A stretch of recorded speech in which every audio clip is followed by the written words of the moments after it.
Welcome to NucleCast, the official podcast of the ANWA Deterrence Center. Our host is Dr. Adam Lowther, co-founder and vice president for research at the National Institute for Deterrence Studies. The ANWA Deterrence Center is a 501c3 organization ensuring a broader understanding of the nation's strategic nuclear deterrence and its ongoing modernization. Thank you for listening and welcome to the show. The views of the host and the guests are their own.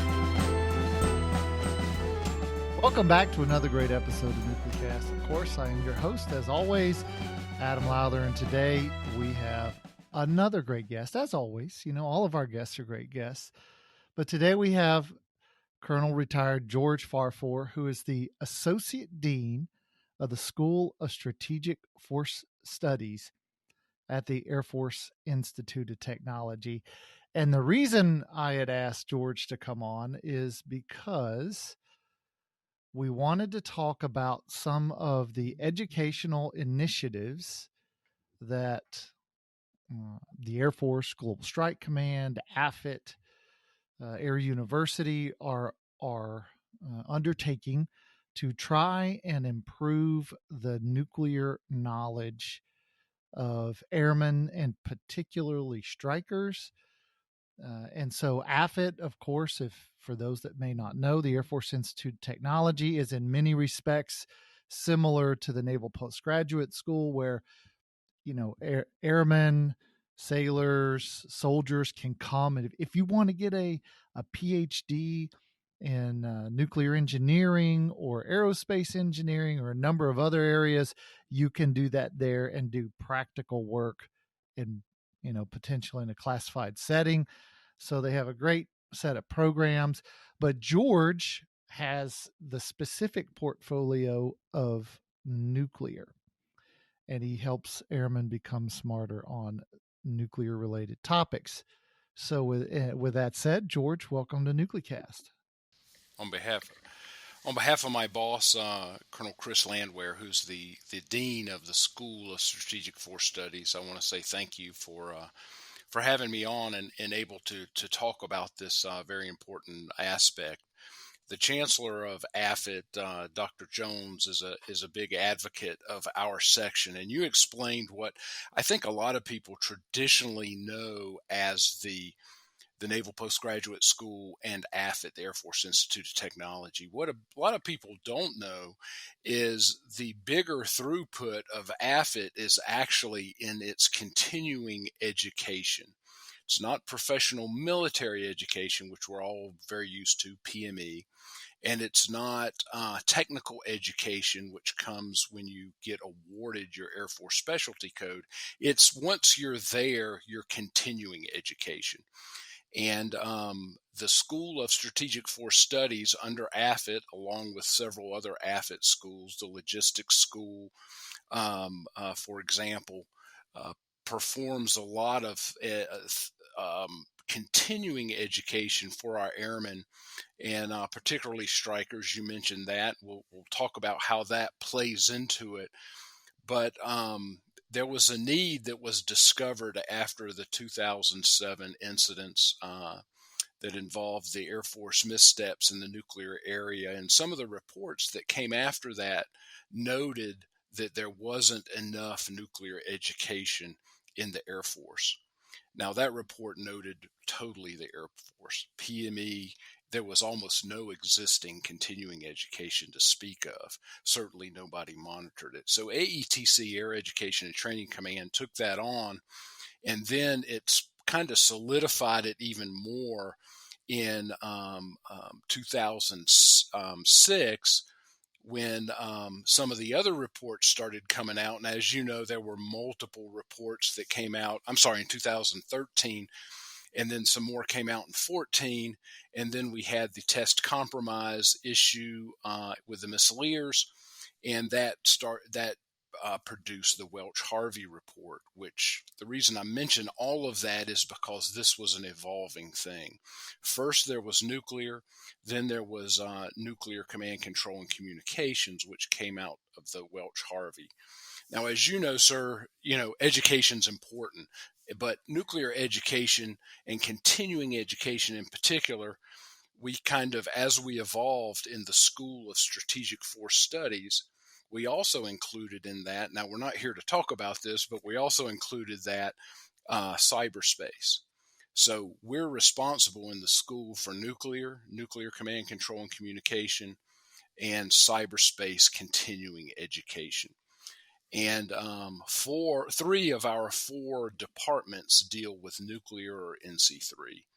And so as we've evolved, Adam, and I think you've seen this, and a lot of people have viewed this, we have evolved to more of that educational model where we're filling in and supplementing in a true continuing education role in nuclear command, control, and communication. Yeah, you bring up a good point because, I sort of came to the Air Force to teach, in PME about the time all of the events happened. And that was one of my first assignments, was looking at those. And so I've sort of watched everything and looked over the years. And when the college stood up, I was on the AFIT faculty at the time. So I watched the stand up of strategic forces. And I wonder if you could give our listeners a laydown of each of the departments, and and they've evolved over time. Could you, the courses they teach, and what are their responsibilities? What are they trying to accomplish with each one of them? And then just to clarify for the listeners who may not know PCE versus PME. So PME, that's your year-long war college, command and staff college type of a school. And PCE are oftentimes maybe perhaps a 1 week, 8 hour a day intensive course or a 2 week course, but they tend to be shorter. And like you said, George, they fill specific gaps in knowledge or understanding and help. And you can, it gives you the opportunity to put a lot more airmen through those schools because they're not, a year long. So you can improve a lot of folks' education and understanding, in a given year. So give us that laydown of what the departments are, what courses they offer, what do they do? Okay, great. I'd be glad to do that. I want to start off with, and I think you made a good segue into the amount of throughput that we're required, because the first thing you got to think about is what is the pool that you're trying to educate? How many people are there?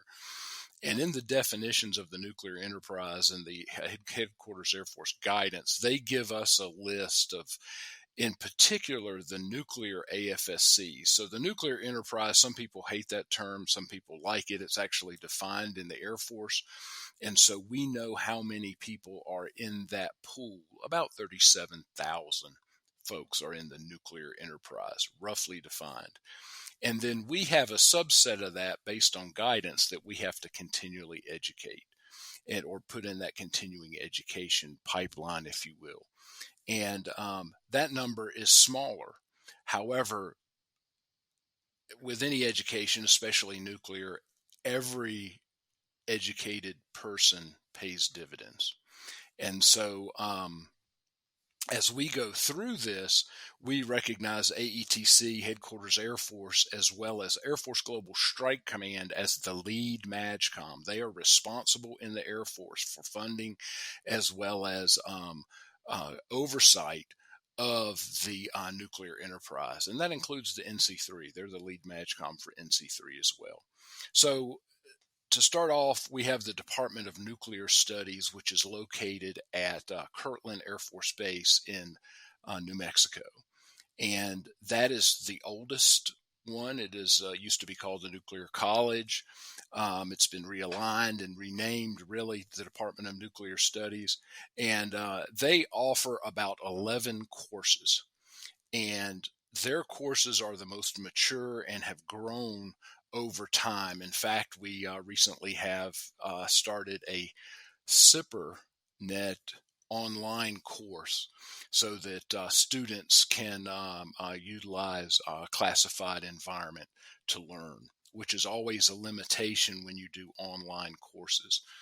And so basically we have a basic course, fundamentals course, and a intermediate course, sometimes in an advanced course.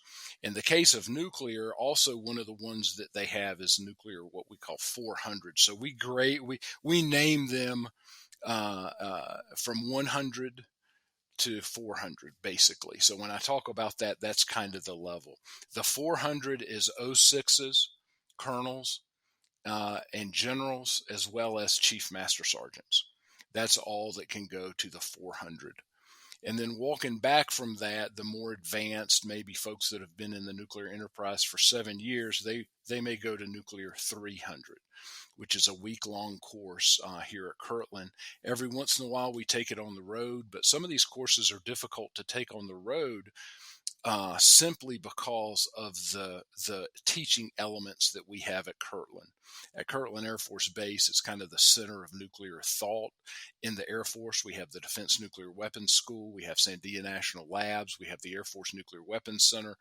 We have the Air Force Safety Center. So we have tons of people that can come over and actually teach the classes and interact with the students. There's also Nuclear 200, which is kind of the fundamentals course. It's a week long, and it's at Kirtland too. Occasionally, we take that on the road. It's logistically difficult to get on the road, so depending on where we're going and how we teach that, we want to do that. Now, one of the things we're most proud of in the Department of Nuclear Studies is, as you can imagine, and because it's continuing education and it's not a blocked off year like PME, professional military education, all of our students have other jobs. So you have a maintenance troop on the flight line. Well, a lot of times we'll have some cancellations perhaps, or some commanders may be a little reticent to give up one of their troops that's working and producing sorties and doing the things that you have to do in the Air Force to go TDY to a week-long course. So what we've done is we've answered that need by providing a Nuclear 150, which is a 2-day course, and also just got approved, finally approved last month, a Nuclear 100, which is a 1-day course. So we can take these courses on the road and we can go to a nuclear operational base, and we'll be able to teach your airmen at the appropriate level without taking them away from their primary duties for what may be an extended amount of time. So that's pretty exciting. We've also gotten the Department of Nuclear Studies a advanced nuclear certificate, and we're about to award the first ones of those, but going up and getting the academic credentials so that it's a credible certificate, as well as the capstone course. We've just started that. That's Nuclear 399. So the Department of Nuclear Studies is continually trying to engage, continually trying to use our online assets to get to more people, because as you know, continuing education, that's always the challenge.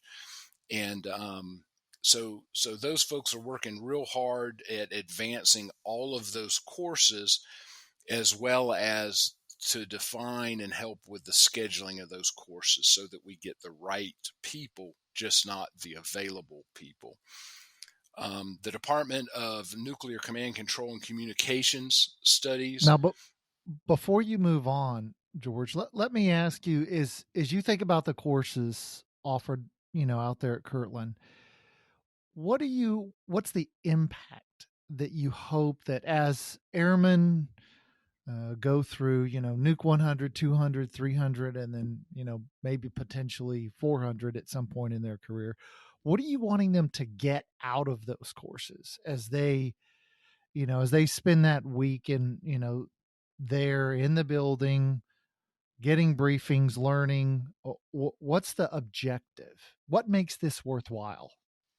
I think that's a great question, because most of us, when we come in the military, we study our Air Force Specialty Code and we become an expert, we think, in that code. But what a lot of times we focus on is exactly what is in front of us. And these courses for professional continuing education do two things primarily. One is it provides a underlying basis for the political ramifications for the most powerful weapons on the planet, nuclear weapons. These are different. It's not an F-16 with a JDAM. This is a weapon that is the president's weapon, as we call them, that they make policy. And a lot of times when you come in, you're not aware of the impact of what you're doing.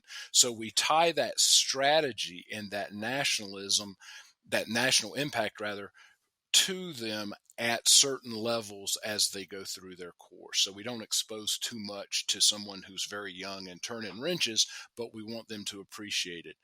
And the second thing is to realize how large and interconnected the nuclear enterprise is. So if my job is a ICBM operator like mine was growing up, do I realize how big of an impact the national labs have on what's on the tip of my intercontinental ballistic missile? Do I realize how policy and all the things that the headquarters Air Force have to come in? So we broaden their perspective so that they get to see the larger enterprise. And I said there was only two, but there's always three when you get people together in one class. Everybody always says it. They've said it since George Washington probably had the first gathering under von Steubing at Valley Forge.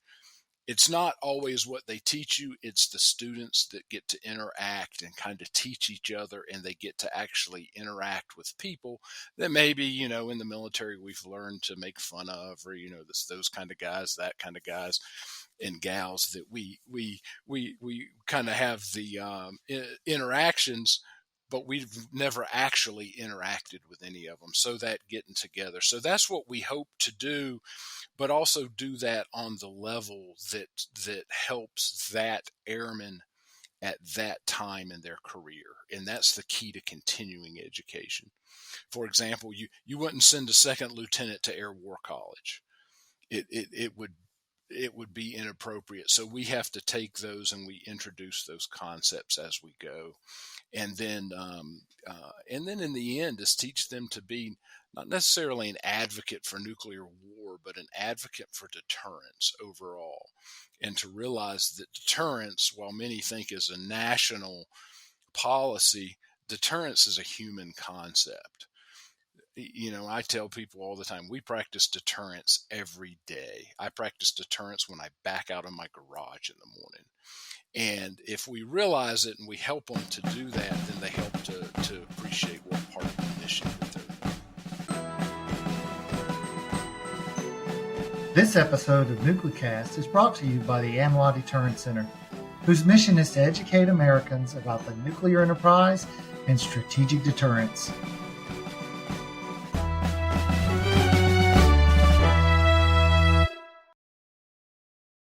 Yeah. And I don't think we can underscore for a challenging mission. We did a podcast, I don't know, 3 or 4 months ago with airmen from the Great White North and in Minot. And we talked about, hey, how do you make Minot a place airmen want to come? And so I think part of what that educational mission performs is that famous term, it re-blues you to help you understand, hey, I might prefer Florida over Minot, North Dakota, but the mission I perform here is one I can't perform anywhere else. And that's an important aspect of it. Absolutely. Too, when you realize the impact, some of them go to work every day and don't appreciate if they actually screw up their job, somebody has to tell the president. That's a pretty powerful impact for any young airman or officer. When we go to the Department of Nuclear Command, Control, and Communications, NC3, it's down at Barksdale Air Force Base in Shreveport, Louisiana. That's also the home of the headquarters of Air Force Global Strike Command.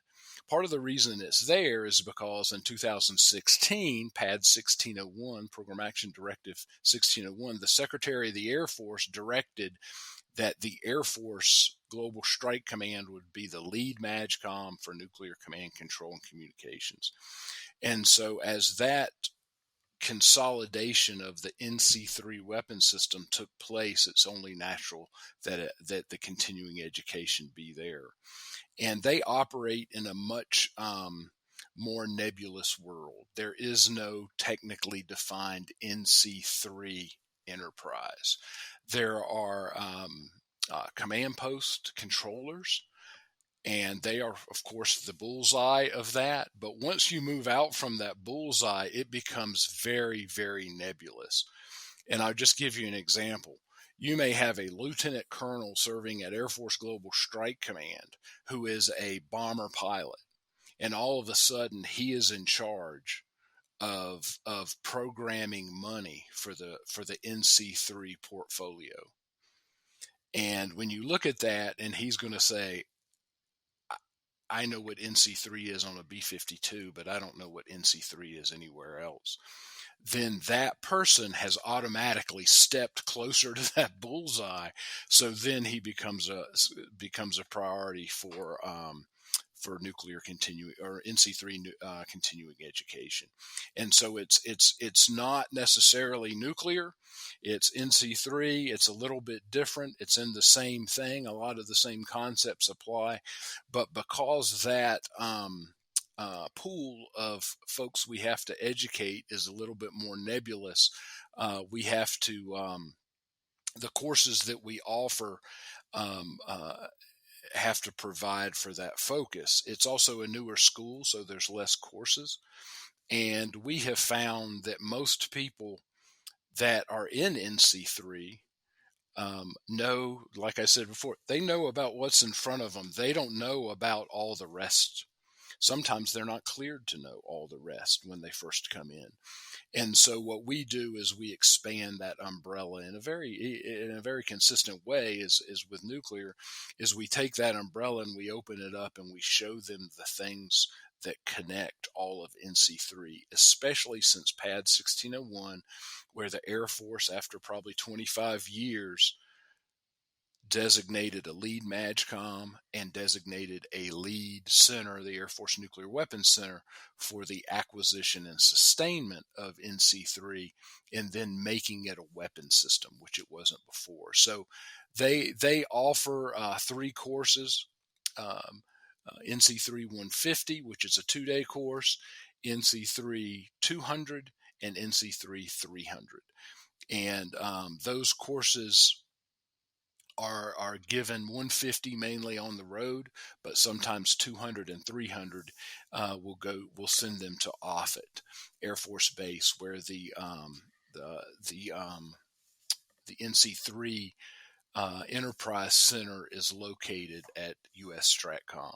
So that's one of the things that kind of validates our courses, is the folks out at Stratcom that are responsible to the chairman for NC3 are using one of our Air Force courses as one of their orientation and introductory courses. And so we're very proud of that fact as well. Yeah. And then it's a difficult topic, because if you've, I remember I was in a general officer's office, and he had the spaghetti chart of the NC3 system, because it's a system of systems, 100+ systems that are all brought together. And then so having courses that walk airmen through, okay, these systems connect, here's how they connect, here's the performance, here's the, and there's a little bit of physics involved and a little bit of other discussions, and you get a really good course that helps folks much better understand what I would submit is the most complicated element of the nuclear enterprise. Absolutely. And especially when people think about what part they play in it. You're absolutely right. And so as I talk about how we define that nuclear enterprise or NC3 enterprise pool, that becomes one of the educational challenges. Well, what group are we educating, and then what dividends are they getting back? One of the ways that we measure what dividends we're getting back is the course demand has grown exponentially over the years. The number of people asking to go to these classes, the number of people requesting these classes. We've had squadron commanders come and sit in the class and say, I want you to come to my squadron and teach everybody in my squadron.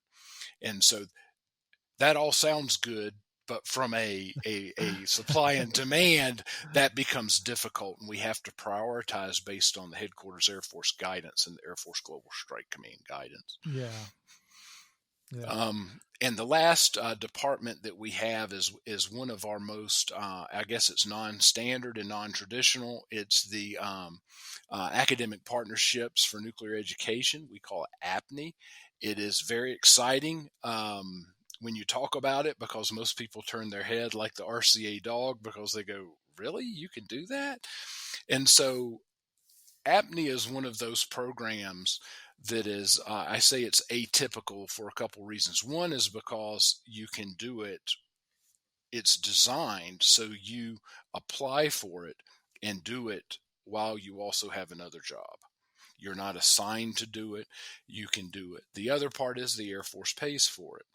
The third part is it's not me, George Farfour, or any of my instructors standing at a podium teaching you. It's actual folks in civilian academic environments, different universities, getting either certificates, classes, or degrees up to doctorate degree, master's degrees, master's certificates in certain fields of study that they may be interested in. And so the first thing people say is, how do I get some of that? And the first thing you have to do is apply. Talk to the talent manager for the major command, whatever major command you happen to be in. Apply for the talent manager. They will connect you with our folks after you get the requisite approvals, which include, of course, your commander. Your commander needs to approve that you can do this. And then one of the pieces is you have to meet the entry requirements for whatever program you choose. So if you want to go to King's College, if you want to go to Harvard, if you want to go to Missouri State University, you have to meet the entry requirements of those particular academic institutions. Once that happens and you've been approved, then you start taking the courses. You first go through the Air Force Institute of Technology. It's their courses, the nuclear weapons program, NUWEP, that we have at AFIT, where you get a scientific, if you want to call it that, understanding of the physics of nuclear weapons, and then you go on usually to the more political science oriented courses at, say, King's or Missouri State University, that kind of thing. And those credits that you get at AFIT are applied towards whatever your degree is or your certificate is. And here's the coolest thing for me: a guy that came in the Air Force in Strategic Air Command.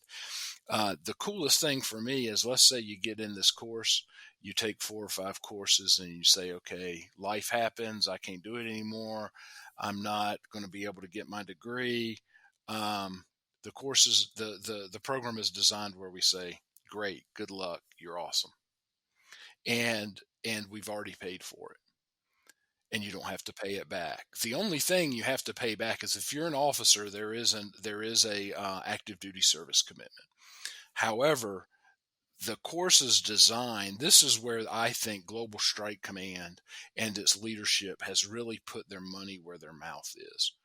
I was in the military for uniform service for 37 years, so I got to hear lots of leaders talk about how they wanted to support the mission and support airmen. And there's been precious few programs that actually seem to do that. This is one of those programs where some education is better than no education.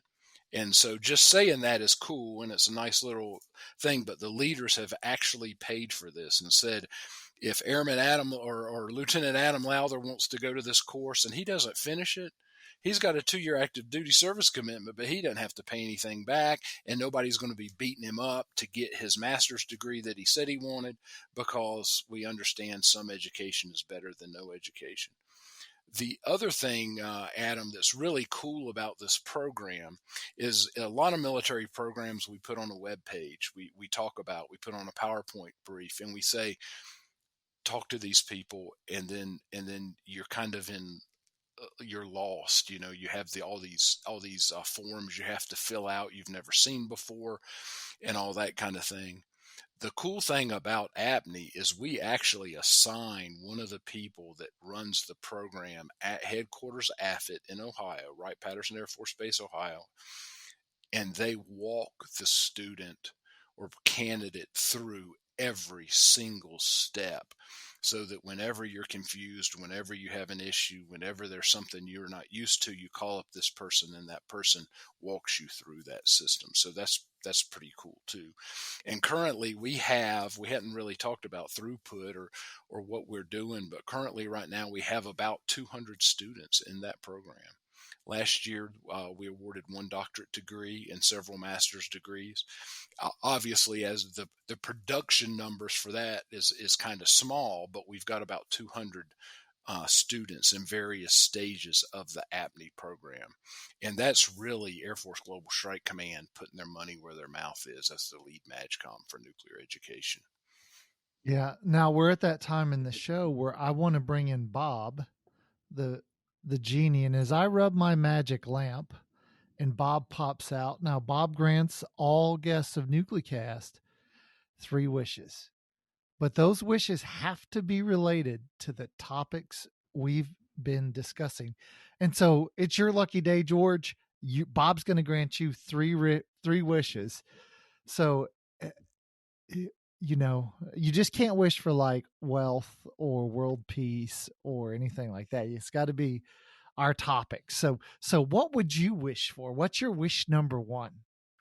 My wish number 1 is, I think, from a continuing education point of view at AFIT, my wish number 1 would be to have resources consistently applied to our budget so that they are able to meet the requirements that we've been given.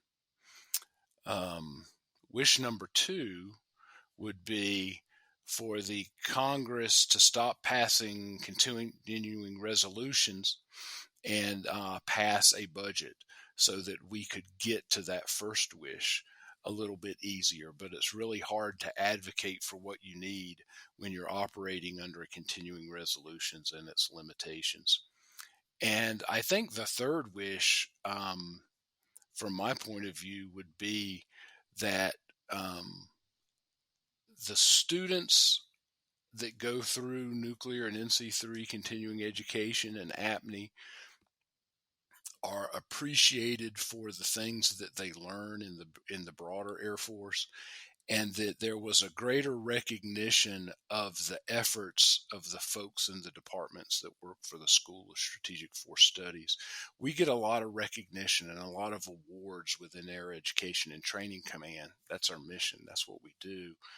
But I think from the broader Air Force, I would love it if the greater Air Force kind of had an appreciation for the work and the diligence of the folks that work in nuclear education.